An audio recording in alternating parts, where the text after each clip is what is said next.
Thank you. Okay. All right, so up next, one of the questions that everyone has, especially lately, is are we controlling technology or is technology controlling us? So here to talk about the use of technology and turning technology humane, please welcome several people. First up, Aza Raskin, who is the co-founder of the Center for Humane Technology, who also helped build the web at Mozilla, and Jan Tallinn, co-founder of the Future of Life Institute, and also co-founder of Skype. I think that's the second co-founder of Skype we've had on stage today, which is kind of amazing.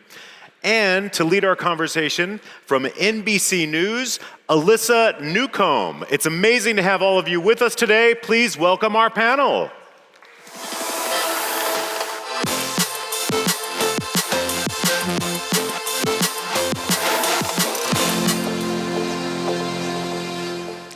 Hey everyone, thank you for joining us. So we're here to talk about how to make tech more humane. Tech giants are shaping the attention and the behavior of billions of people, and we've seen the consequences. People are outraged on Twitter, elections are being influenced, conspiracy theories are running rampant, people are even asking their doctor to give them plastic surgery to look like their Snapchat filter. And also these big tech companies are developing tools, AI tools, that are also causing some concern. So we're lucky to be joined by two visionaries who can speak to both of these areas. And my first question really is simple. Are we screwed? Sort of up to us, I think. I don't like the default outcomes. That's why being cultivating an ecosystem in the world who's trying to figure out how can we survive the long-term technological risks. Yeah, we don't have to be. No. And I think we are at an incredible moment right now because there's a still chance for awareness to create the opportunity for choice. Because, on what basis are we making decisions if the landscape within which we're making decisions is chosen for us, right? Been thinking recently about Gmail autocomplete. Do people in here, are people using the Gmail autocomplete, the new thing they just, right? So here's the thought that's been going through my head. So to the Snapchat filter question, if you wanted to grab as much engagement as possible, right? We're living through two archetypical times, like two archetypical stories. The first is be careful what you wish for, because you're going to get it. And two, the creator is losing control of their creation. So what did we wish for? We wish for maximizing our attention. Let's grab as much human attention as possible. Well, careful what you wish for. How are our systems doing it? Well, one way, instead of grabbing your attention every time, that's a lot of work. How about if I could change your values, change your identity? So it's not that it's just getting your attention, I'm getting you addicted to needing attention. Okay, how might I do that? Well, maybe by undermining your self-esteem. How would I do that? Well, how about if I showed you every single day proof in numbers that people liked you better if you just looked a little different than you actually do? And that's how we get to the stat that 55% of plastic surgeons in the US in 2017 have seen patients that want to change their faces to look like their Snapchat filter. How about another way to undermine self-esteem? How about if I showed you proof every single day that people liked you more if you lived a life that isn't the one you're actually living? Right? That's social media, that's Instagram. Everyone knows that when you see the highlight reels of other people's lives, you feel bad because of comparison sadness, but there's a deeper felt sense, which is your life not being in accordance with how you project it. And that's how we've seen the rise of suicide and online and high depressive symptoms in women jumping from around 17%, and then 2013 starts to climb all the way up to 29%. In 2017. And now you're like, okay, back to the Gmail example. I know, it's actually pretty good. I start to Yeah. hit the tab a whole bunch. What happens in another year or two, you start getting the analytics that people like you more, you're getting better engagement, your business is going better, if your personality is just different than it actually was, is the one where you hit tab. And you realize, oh yeah, the analytics are going to start pushing us to outsource our personality, and we're going to want that feature. That's pretty scary, honestly. Looking at this from an AI perspective, Jan, I want to ask you, I mean, what can really be done here when it seems like there's a small group making a lot of decisions that could potentially have devastating effects on the majority? I think, for instance, about Google's Project Maven. There's so many other examples like this. Yeah, right. So like one way of kind of framing the problem that we're facing as a civilization is that sort of the planet is not getting bigger, but the effective radius of technology is getting bigger. So it's kind of like in fewer and fewer hands, there's like a bigger and bigger power. Like I sometimes joke that if the world is going to be destroyed, like literally destroyed, in the next 20 years, I hope the probability is small, but I cannot give zero probability. I will probably know the person who did it, because like I've been kind of in these circles for 10 years now. So like, yeah, so one thing that I kind of personally have been doing is kind of, from one hand, kind of using my sort of brand and capital to invest in various companies so I could go there and literally hang around in their kitchens, talk about kind of potential side effects of what they're doing. That's how I became an investor in DeepMind, for example. And like there's like a list of other kind of companies who I think are kind of potentially creating very powerful technologies. And from the other hand, I've been just kind of using my philanthropy to fund and support people who are kind of deliberately wanting to do, or kind of stepping up to do the homework of technologists. And so I've been supporting places like Future Humanity Institute in Oxford, who is just like a group of like really brilliant people trying to figure out like what we as a civilization should be doing and how can we kind of best go forward from here. Do you have a checklist that you look for when you're making investments or looking for people who are really trying to do the homework to create a product that isn't going to degrade humanity and our values? What do you look for? Yeah, I mean, one thing, I mean, there's always like this dilemma that from one hand, if there's like potentially dangerous thing that people are doing, it's not clear if it's like a great to kind of support them in the first place. On the other hand, like if I see that they are actually kind of people that are kind of have like consciousness, and are smart enough to understand that there might be problems. So I think that then kind of I think my involvement would actually kind of increase the probabilities of good outcomes. So one thing that I definitely do is kind of filter whether people are kind of smart enough to understand the kind of potential side effects, and if they do, then try to kind of help them.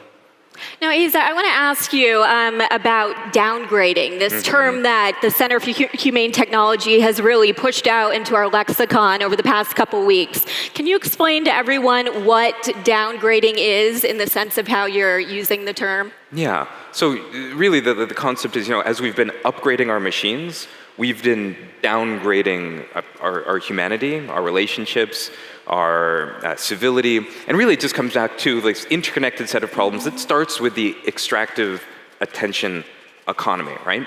So we now self-interrupt on screens. Our attention span is on median 40 seconds. Right? So that's not a notification coming in. This is the call is coming from inside the house kind of thing. Like we now self-interrupt every 40 seconds. Why?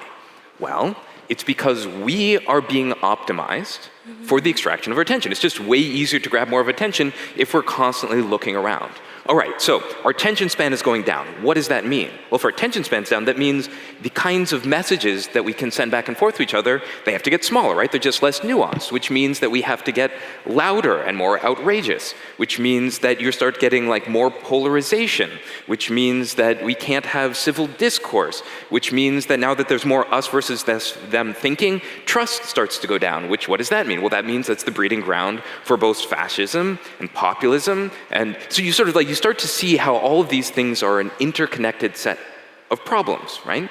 Now, I'm not claiming that tech is the only thing driving this, right? Human beings are complicated species, but if you take our bad sides, amplify them, and show them back to ourselves, what do you think is going to happen? So this is what we call downgrading. You can say human downgrading, but you just say, like, is this thing... Sometimes I like to think of human beings as a kind of like origami. Like, what is nature? Human nature are where our folds in the origami are. What is nurture? It's how you fold it up. The same set of folds can make a set of, can make a crane or can make a frog, based on how you fold it up. What is technology? Technology is this thing that, like, like it needs to fold along our lines, otherwise it does severe damage. And right now, the technical term of this is ergonomics. The ergonomics of our technology, both our social ergonomics, our individual ergonomics, is starting to tear our fabric, and we all feel it. That is human downgrading is the term. And the reason we want to give it such a clear and concise term is because right now, everyone is pushing on different problems. Like, imagine a time before we could call it global climate change. So some people are working on, the ozone hole. Other people are working on melting glaciers. Other people are working on species extinction. And, each group is trying as hard as they can, but there's just not enough momentum when you push in these disparate panels.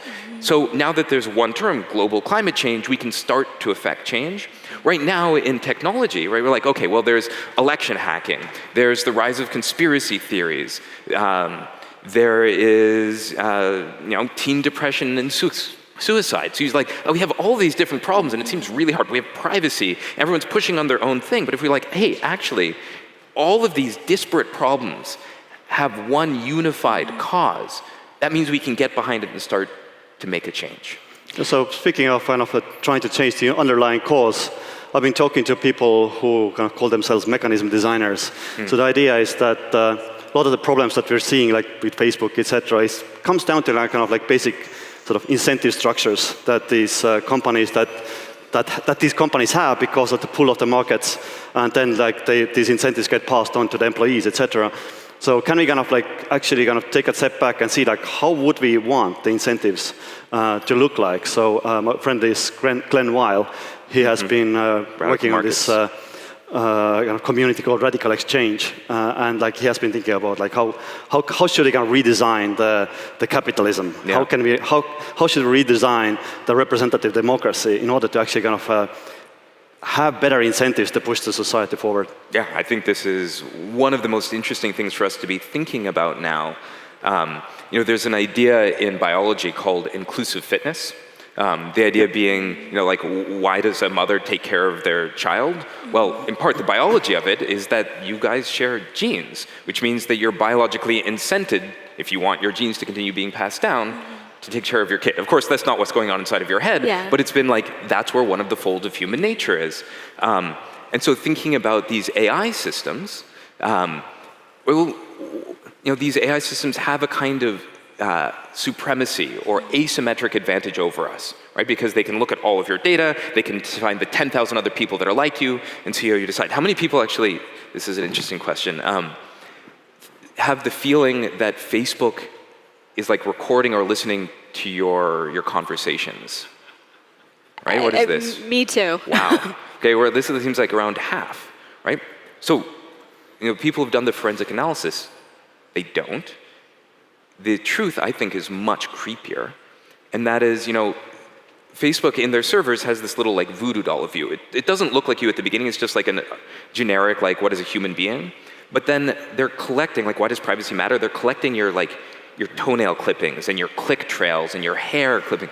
And slowly this little voodoo doll, this avatar, looks more and more and more like you until they can predict what you're going to do next. And they're getting so good that now half of the people in this room have this conspiracy sort of sitting in their head because it's just like a magic trick. You're like, the truth can't actually be they can just predict me. They have to be listening. But that's not what's going on. So whenever you have this kind of asymmetric power, we have something in law to deal with this. It's called a fiduciary or duty of care in the UK. And that says that, this is like when a doctor has like some power over you, or like your stockbroker has like asymmetric power over you. They have to, by law, act in your best interest. And I think we need similar kind of laws of fiduciary for AI to make it humane, so you can trust it, that it's acting in your best interest. And while we're on the topic of Facebook, I want to ask you, we've seen Mark kind of shift the company into this private sharing, private is the future business model. Yesterday in the New York Times, Sundar, the CEO of Google, had an op-ed saying privacy should not be a luxury good and everything should be private in the future. Is this a good thing, or are there some inherent problems there that perhaps they're not really paying attention to right now? Oh my God. So I'm, of course, of two minds. It's a very clever move, right? Because it's pitting two of my values against myself, right? Like, on one hand, I'm like, privacy. Yes, clearly we need more of that. We don't want people snooping, be able to, like, do these kind of predictive models on us. And also, we know that Facebook, in particular, does not look for problems. This talking to somebody who left, who's running the global elections integrity. And they're like, we're instructed not to look at the problems that were going to happen, because that creates liability. We can only look at problems that already happened, which to me is terrifying. And the way these problems get surfaced is generally via nonprofit, low-paid journalists, or going out there and finding these stories. That's only when they find the problems does Facebook have to deal with them. This is actually their model. They decide to do it. So if everything gets hidden further, how are we going to find any of it out? It's just like sweeping it beneath the rug. So I'm worried. And taking that question to a broader level, Jan, when the tech industry goes through these dramatic shifts, how do you really weigh the benefits and the existential risk when you're going in a new direction?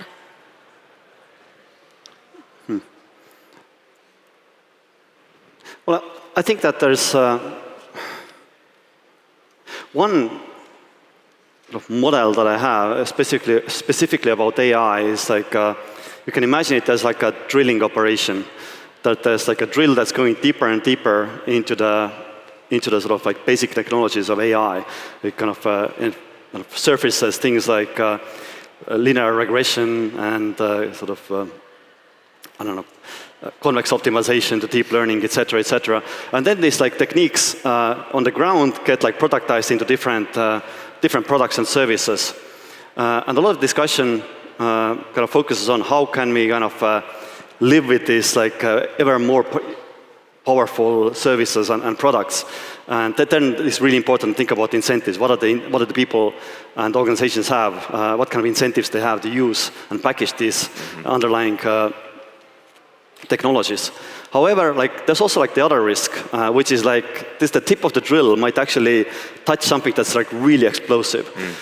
So there's actually a somewhat interesting little overlap between the risks that come from the productization of the techniques that have been kind of unearthed by fundamental AI research, and the things that this thing, the tip of the drill, might touch. Because if you look around, almost everything we see is basically designed by human brains, unless you go into rainforest or something, certainly in cities.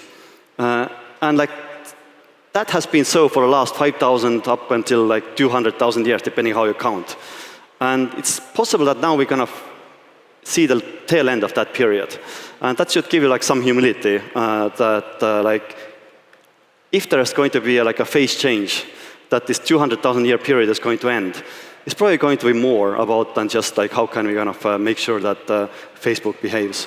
Yeah, exactly. I think E.O. Wilson really put this well, the sort of the father of sociobiology and a lot of evolutionary psychology. He said, the problem with humanity is that we have Paleolithic emotions, medieval institutions, and godlike technology, which sort of like the fast way of saying is that we are chimps with lasers.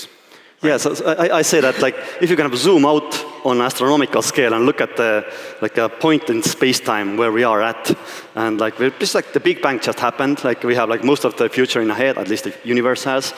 And then I think about like, oh, this is like these ape-like creatures there. Like, what is the most important salient fact about them? I say that they are the minimum viable superintelligence builders.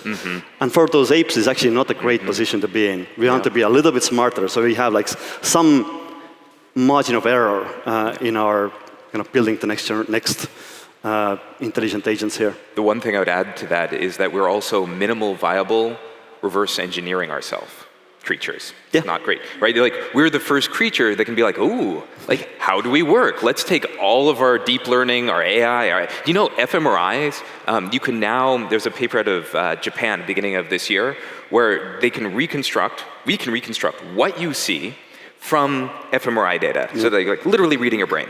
And of course, because you dream, when you dream, you run your visual cortex in reverse. That's how you see when you dream. That means like in our lifetimes, not that much longer, we are going to be able to start recording dreams. Rad, but also terrifying. So, you know, to play this trick of like, let's zoom way out. And we ask, what can we tell of any intelligent species anywhere in the universe? Sort of hard to say, but here's one thing we could say. We could say at some point, they take their telescope of their own intelligence and point it back at themselves and are like, oh, hey, how do I work? And then they reverse engineer themselves. When, you know, we sort of are getting that with CRISPR already, but we're also getting it, you know, psycho-emotionally with all these other tools, like these little voodoo dolls. So what happens when a creature can start to pull, like open up its metaphorical skull and start pull its own puppet strings as a species? Well, your input is connected to your output. You know when you like point a camera at a like a TV monitor and you get that infinite loop and you get these really crazy behaviors? The area of math that studies this behavior, it's called chaos. So the question is, why do we not see other intelligent species out there? Like, there's many reasons for Fermi's paradox. It's a long answer.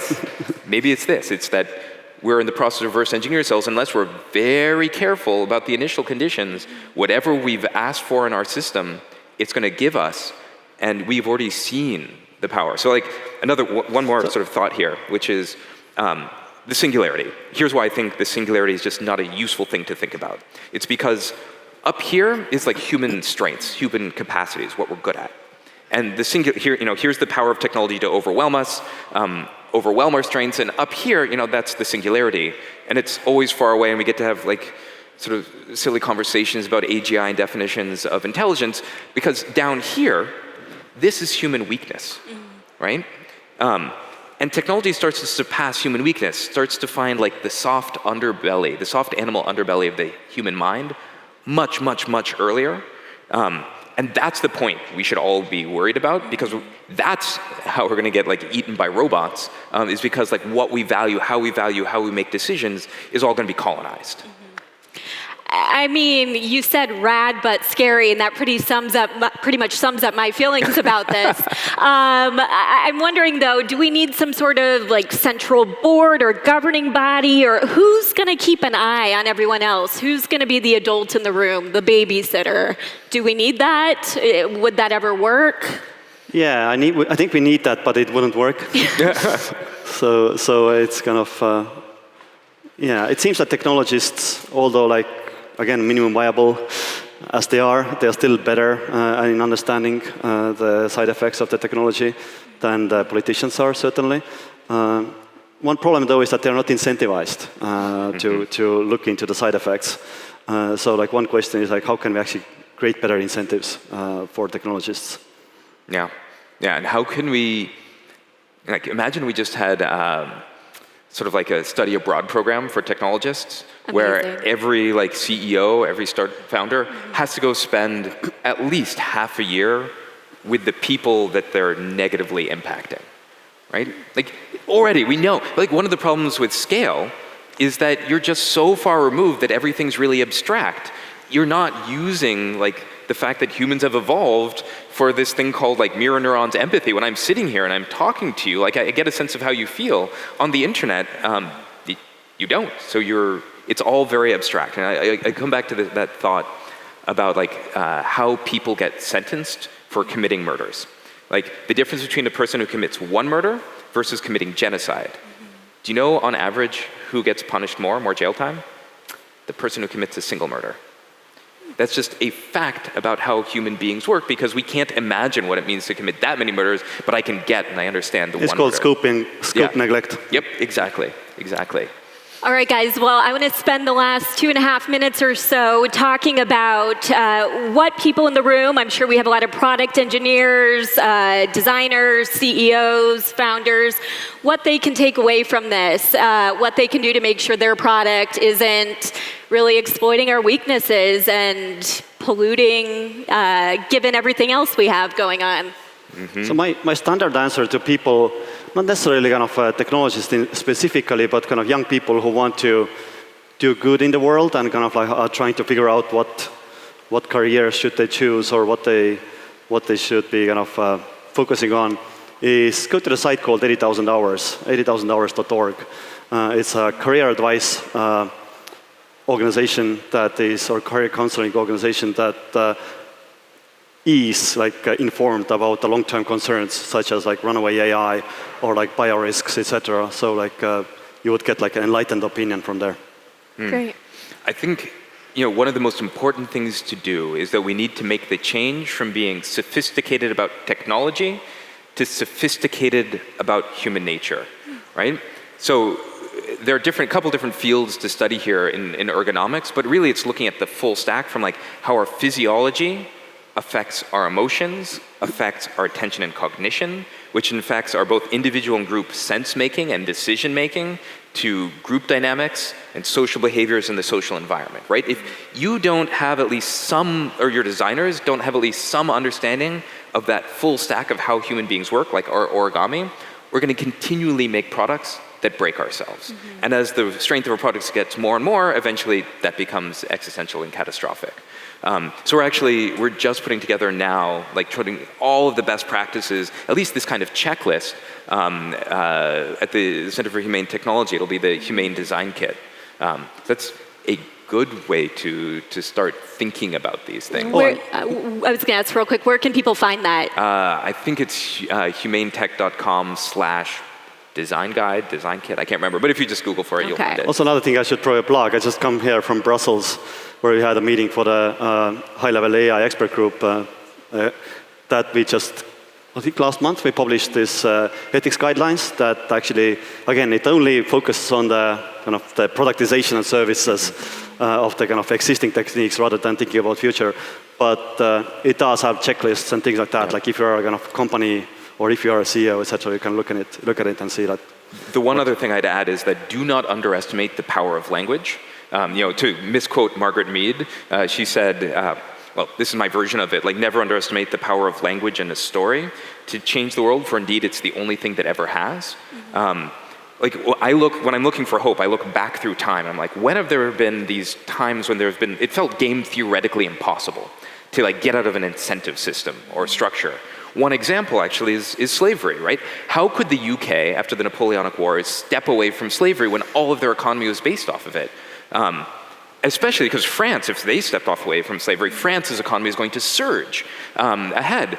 And yet we still did somehow by making it it became conceptualized as a fundamental human right. That was the story. It was about talking. And so it's about talking to each other, about to our bosses, to press, about this problem and projecting where it goes, because the great thing is nobody wants the future that we're sort of co-creating right now, which means that there's an incredible amount of momentum to change if we all just have the same language to talk about it.